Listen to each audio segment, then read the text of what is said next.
बहुत ढेर सारे परिवर्तन किए हैं और मुझे कहने में ये फख्र है कि आदरणीय प्रधानमंत्री नरेंद्र मोदी जी के मार्गदर्शन में खेती किसानी के क्षेत्र में परिवर्तन के साथ साथ किसानों के जीवन स्तर में भी उत्तरोत्तर वृद्धि करने का काम माननीय प्रधानमंत्री जी की विभिन्न योजनाओं में किया।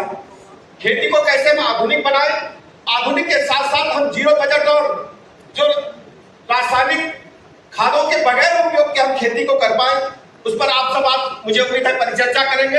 अपने प्रोडक्ट्स को हम कैसे और बेहतर बना पाए, जो हमारे जिन्स हैं, जो हमारे उत्पाद हैं, वो गुणवत्ता परक हो और दुनिया के पैमाने पर कॉम्पिटिटिव मार्केट में खड़े उतरे, उस दिशा में इस संगोष्ठी के माध्यम से जरूर चर्चा हम सुनना चाहेंगे। हम मुकेश जी से कहेंगे, आयोजकों से दिन भर जो है परिचर्चा चलेगी, उसके परिणाम जरूर सरकार को अवगत कराएं, जिससे सरकार अपनी नीतियों में परिवर्तन करने के बारे में अवश्य सोच सके।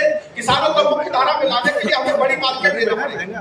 किसान अभी सामान्यतः जो उपज अपने खेतों में उपजाते हैं, वो बीच में कई हाथों से ताप रहे होते हैं, तो पूष माह में भी हमारा किसान खेती पर फावड़ा लेकर के पानी की सिंचाई कर रहा होता है। जब गर्मी होती है, लू चल रही होती है, जब 48 डिग्री टेम्परेचर होता है, तो थ्रेसर में मोखा लगा रहा होता है और उसमें खतरनाक भी होता है, कई बार दुर्घटनाएं भी होती है। तो हमारे किसान को कैसे फायदा मिले, हमको यह सोचना पड़ेगा। हो सकता है कि हम किसान को ही उद्योगपति बना दें, इस पर भी हमें विचार करना चाहिए। हम खेतों के पास ही क्यों नहीं फ्लोर मिल लगाते?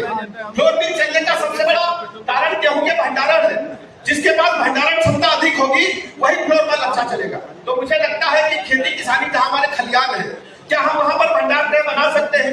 ये एग्रीकल्चर डिपार्टमेंट को सोचना होगा।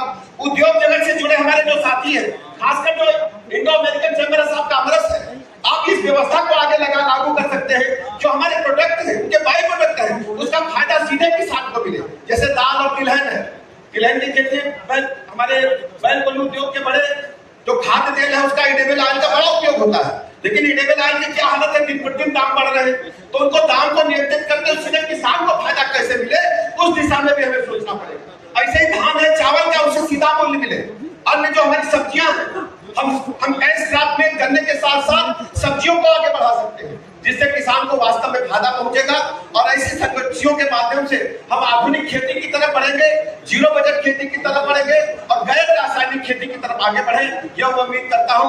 कार्यक्रम की सफलता के लिए शुभकामनाएं देता हूं और अपनी सरकार की तरफ से, माननीय मुख्यमंत्री जी की तरफ से भरोसा दिलाता हूं कि हर परिस्थिति में हम सब किसान भाइयों के साथ खड़े रहेंगे।